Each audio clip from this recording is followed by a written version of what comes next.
دوسرا سوال یہ ہے سر کہ جو اہل تشیع گھوڑے کی جو عبادت کرتے ہیں اس کو چومتے ہیں یا اس سے نیچے گزرتے غلط ہیں. بیانی نہ کرو نا، غلط بیانی نہ کرو، اللہ سے ڈرو کہ کون سا شیعہ اللہ کے علاوہ کسی کی عبادت نہیں کرتا ہے، ٹھیک ہے نا.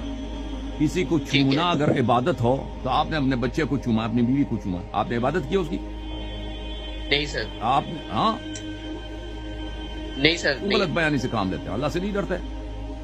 سب کے سامنے اتنے مسلمانوں پہ آپ جو ہے اتنا بہتان لگاتے ہیں اور سب کو پتہ کہ یہ جھوٹ ہے. عبادت کو چھومتا ضرور ہے وہ بعض لوگ ہیں، ٹھیک ہے نا، لیکن عبادت کوئی نہیں کرتا. ان دو باتوں میں آپ کو فرق نظر نہیں آتا؟